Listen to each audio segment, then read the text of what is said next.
Assalamu alaikum everyone. Welcome to the Future Fest podcast of 2023. I'm your host Safwan Akbar and with me is Noshad Minhas, the country head of Fasset. So Noshad, how are you doing today? All good, man. My energy is a bit low, but it's okay. So once again, welcome to Future Fest and I hope you're having a great time today. But explain me and the audience that Future Fest obviously is a platform where so many technological and entrepreneurial mindsets and think tanks have gathered together. So, how has the experience in that regard been so far? I can't complain. As compared to Future West 1, this is much better, and I believe so that it is going to be better in the next time. Uh, Coming back to your question, that yes, there are so many people from multiple startups, there are investors, there are dignitaries outside Pakistan, there are people from the corporate world. Yep. So this is best possible option that under one house, everybody is together. It is good to meet people, but most important benefit point are those youngsters who are visiting in Future Fest because they can access executives of corporates, banks, FMCGs. They can access startup founders who they can see. They can access the investors if they know who are the investors. They can build the ecosystem and communities. It is best possible learning time of the people who are coming from for their own hunger. Definitely. So, yeah, and just to add to that, there are a lot of workshops and a lot of booths where people can learn and network, and it will just benefit them. So, moving on, you are the country head of Facet. So, first of all, just walk us through what the aim and the mission statement of Facet. What is it actually about, and what role do you play as the country head?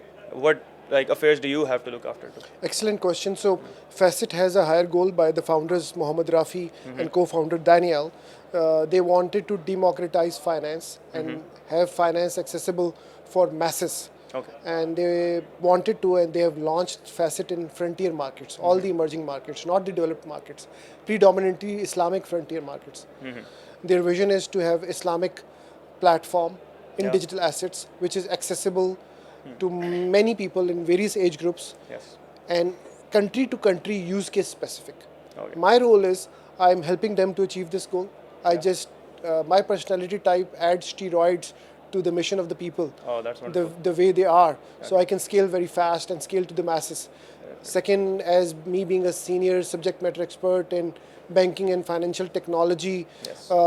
helping them to develop new products, open the market through Web 3.0 education, advocacy campaigns with government of Pakistan that we need licenses from State Bank, from SCCP and the regulators. So this digital asset space for Pakistan, which is bringing $100 billion potential, we should capitalize together. Okay.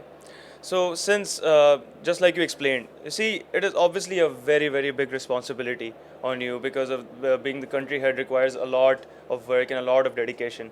You see, obviously, there might be a point where you might come under pressure or one might come under pressure. So, how do you deal in such a situation? And this is basically also as a message to anyone who is currently in such a state that how do you manage such pressure and how do you want to keep your behavior with your peers as well? It's a big question. So I will give you a very big answer. All right, sure.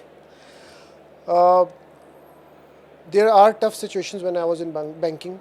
There were tough situations when we launched KistPay with Jordan. Okay. There were tough situations when I was working for a Silicon Valley based company, Convo, and we have to open the market. Yes. I've learned and I managed myself that more tough situation there it is. I take all the criticism, negativity inside me and come back super positive every day. Yeah. I try to take all this criticism. It gives me more energy because it gives me challenge. More challenge I have every morning. I'm early riser. I just go for a kill. Oh, I wow. get better and better. So I'm hungry for challenges. Facet is hungry for challenges. Our team is resilient. Our country is resilient. More challenges, bring it on. Oh wow, that's an actually wonderful answer actually. So, coming back to Facet, you see again, not just Future Fest, but we see throughout the world that the role of blockchain and cryptocurrency is increasing on a timely basis. In fact, not even a daily basis at this point. And you see, Facet is all about digital banking and storing digital assets. Okay, so what role does blockchain and crypto play inside that? So the question is basically like I give you a statement based on data. Okay. Take a wild guess how many digital assets or total assets of the world. Take a wild guess and give me a ballpark figure. $1 billion something. $1 billion. Million So dollar. hypothetically, there are 400 to 430 trillion dollar Oh, of assets in the world. They are combination of digital assets and they are combination of real estate assets, okay. properties, clothes, watches, jewelry, whatsoever. Okay. So this world is here for like 250 years, 300 years. Mm-hmm. So $450 trillion assets made since the world has been made, Yeah. right? Digital assets are before Luna Terra crash and FTX fiasco. Digital before Luna and Terra crash Yes, and yes. FTX fiasco, Yeah, yeah. digital assets in last year were worth $3.5 trillion. Oh, They wow. are down to $1 trillion. So the point is, if digital assets can gain $3.5 billion of worth in 10 years compared to 300 years of $415 trillion, so this is already exponential growth. Yeah, And definitely. exponential growth means that it is going to be 2x, 4x, 8x, 8x, 16x, 16x. 36 or whatsoever, Yeah. and it will grow faster pace than real assets class. So Okay. answer to your question is that digital assets have already embedded, they are already well penetrated Yeah. into various markets. We just need to give them the direction and make the structure so they are legit. All right. Would you consider Facet as a Web 3.0 or a blockchain infrastructure as of such? So Web 3.0 is a big macro level heading. Yeah. In Web 3.0, there are subheadings. Yeah. Let's talk about two headings. All right. One heading is art, one heading is finance. Okay. The finance side of Web 3.0 is cryptocurrencies, digital assets. Yes, yes. The art side is non fungible tokens, The NFTs. Yes. So we are a combination of both. Oh, wonderful. In various countries, country to country matter. In Indonesia, government of Indonesia with the regulator has decided that Yeah. digital assets and crypto is a commodity. It's Okay. not a currency right now. So they have given a license from Commodity and Exchange Bapapti. Once it is decided, exchange license is given, the license is there, the product is made, so B and other exchanges can earn money. All right. Right? So, coming back to a topic about you mentioning banking. See, you've been a banker for 17 years and you've done exceptionally well. And why do you think, despite all of that, you would need to enter such a field or consider a startup? Yeah, so when I was in banking, I was growing very good, better pace. Yeah. While sitting in a very small city like Islamabad, people have less opportunities to work at a head office level, and I did. And people have less opportunities to work outside Pakistan, and I did. That's wonderful. And I felt that continuation with banking will be more leadership growth for me. However, that hungriness towards innovation, biases towards innovation, Yeah. biases of innovation in speedy manner, which develop the organization and the country, was very much inside me. I still remember 2016, 7th or 6th June, I was in Boston, near Harvard Square. I was there with my wife and daughter. I walked into this coffee shop and bakery. It's called Pete's Bakery. Okay. White bricks, aroma of coffee and croissant. I walked in, and this young lady in your age group, she walked into me. She said, "Sir, are you bank's customer?" I humbly asked her. I'm a foreigner walking in. I was reading Malcolm Gladwell's book. I Okay. need to sit here for 1 hour. Why are you asking? I am a bank's customer. So she said in 2006 June that Capital One Bank is one of the finest banks in Definitely, yes. USA. They are closing their brick and mortar branches, or they are letting go, Okay. and they want to have a digital experience. And coffee is a daily life experience of average American. They want to embed banking and finance into the coffee thing. That opened my eyes that in 2016 I'm climbing a very good ladder in banking. So banking should be disrupted, that finance should be democratized and embedded into the daily lifestyles. Wow. One need not to go to the bank and standing into the lines to take or withdraw money out, which is our own money. Yeah. It should be app driven, it should be technology driven, it should be something which is not that important that you have to go to the bank. It Yeah, should be definitely. embedded. So answer to your question is, then I came back, we launched a cash management department, digital banking department, employee payment payroll department. I realized that banking is very sophisticated, rather overstructured. So innovation within banking could not happen, especially in Pakistan, until and unless disruption should happen outside. So answer to your question, to disrupt that, I disrupted myself first. Oh, wow. And I jumped into a technology field because I was not learned as you guys are. So I wanted to learn technology in a hard way, and I joined some startups, Okay. so which enabled me to achieve what I wanted to achieve. That's wonderful. I hope that this specific thing is a message to everyone who want to break free, and like they should be a bit, get uncomfortable to get into a comfortable situation later on. So, coming back to Facet, uh, you obviously know the operations going on inside Facet as the country head as well, and all of the negotiations. So, you see, again, you said that you focus mostly on art and finance. So why should people choose Facet? Like there are so many other Web3 infrastructures as well. So why do you think Facet is very Okay, beneficial? so Facet, step number one is Facet is digital asset platform, Yeah. where we have a exchange license like Indonesia, we will launch an exchange. Okay. Where we are going to have peer-to-peer enablement, we will offer a peer-to-peer platform. Okay. Step number one, they say, which is a common saying, that your mind goes where your money is. So you put your money, very small amount of money, where you can understand Web 3.0. Yeah. So we are onboarding new customers in Web 3.0. The Oh. competition which we have outside Pakistan and inside Pakistan, Yes. platforms, they are made for crypto bros. They are the platform which is made for people who are making money on the money. Richer are getting richer. Yeah. Our platform is asking people like you Yeah.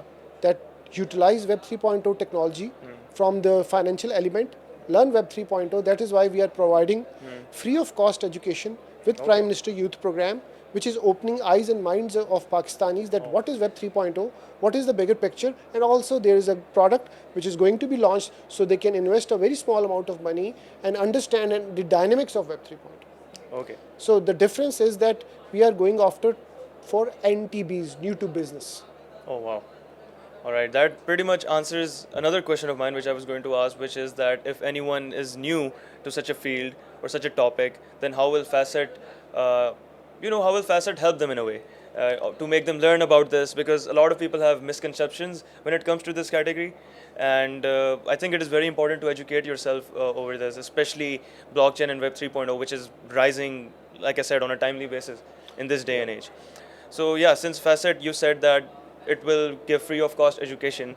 What other services can Facet provide to such a person who wants to learn more and enter into this new field? So we would like to provide all type of services, but we want to take some steps which are authentic and legit. Okay. So the steps are not misutilized. Yeah. First is with Prime Minister Youth Program, Facet team is going to universities and universities, Okay. incubation centers to incubation centers, accelerator programs to accelerator programs. 2023 we will go to co-working spaces to co-working spaces, Okay. startups to startups, corporates to corporates. We preach Web 3.0, we teach Web 3.0. Our free of cost online course by Khurram Sheikh, who is our trainer. His courses will start from 15th of January. All right. They will go to March, April. There are 6 modules. These 6 modules are free of cost for 1 million Pakistani customers, Okay. users, students, Wonderful. adults, whoever they are who are hungry for Web 3.0. That is the seed implanted in their mind that what Web 3.0 is, what is layer 1, what is layer 2, what is this technology all about. Yeah. That is how you open up the market. Once that market is opened up, our product is launched, and people start doing what they want to do in shape of maybe trading, maybe passive income. Okay. Then we will open maybe in next 2 years our gates of APIs, of technology APIs open for metaverse startup to develop some product, for decentralized financial startup to develop some product, for decentralized app to be develop mutual productions with us. We also are going to focus on hackathons, Okay. maybe by end of this year or next year. First is education. After True. is API opening. And side by side, we are developing a very strong community and ecosystem for all of us. Okay. You see, this is a very exciting platform now that you have explained to the audience about it. And once again, this is a very good opportunity to anyone who wants to come up and learn about it. And I think it will be very, very beneficial considering they have a whole full-fledged plan about it, and which is very, very good to see. So I'll ask you a question about personal development and growth. You see, some people, especially among the youngsters, they have some sort of business ideas, but they're not able to execute it as of such because they might feel a bit underwhelmed about it, or they might be a bit nervous to launch it. So, what message do you want to give to such people of all age, not just youngsters specifically, but of all age? That how do you motivate yourself to just go through it and face every single challenge? Because some people just fail to absorb it. So I will answer in two parts. Sure. Once for youngsters. No problem. Put yourself in my shoes. Put yourself in people who are 40, 45, 50, 35, 38, 60, whosoever, who are not very young. And then you or some young people. Okay. So young people have nothing to lose. They are not on a job. Yeah. They don't have much of liabilities. Okay. So it is very easy to start something at their own, to make a startup from zero, because they are not letting go of something on which they are sitting and making an income. Okay. That is answer to youngsters, that it is easy for you. Yeah. If I have a time machine, I go back in my 18 to 19 years of my life, Yeah. and I start doing something at my own, Okay. probably a startup which I like. All right. Age-wise, you just get stuck into liabilities, you get stuck into multiple things. It is very difficult to let go of income you have and start the own idea. It's a bit of So a the risk. second part of the answer to your question are to the people who are in this age group, which I am in, or 35 year or 45 year or 40 years, that if you know that this is the idea and you are so passionate about it that you can't sleep, and whatever income you are earning that is making you miserable, then you just do it. Go for it. Yeah. Then you just do it and fail and come back to your job, but at least you do not have regrets. Second, this is bit a passionate answer. Okay. Realistic is become wise. Do not become the first person to launch the product. Don't be eager to have FOMO and launch a product. Do your homework. Analyze that this product may have been made into various other countries. Learn from their mistake. Go deep. Have a deep dive. Come back with your own mindset. Talk to some professionals and mentor, and take a calculated risk. But do it. All right. That was extremely motivational as well. Even the second part, which was a bit realistic, but I think, yeah, especially people of my age, the youngsters, they do have nothing to lose, and I think this also serves a message to anyone out there who's struggling to just keep their thoughts in process. Just go for it, because it can be a very good opportunity. And so once again, Noshad, thank you so much. It was an absolute pleasure talking to you, and it was absolutely wonderful that you educated the audience and motivated us, and I'm sure that everyone will. So that was it from my side. My name is Safan Akbar, and I'll see you in the next podcast. Till then, take care and goodbye.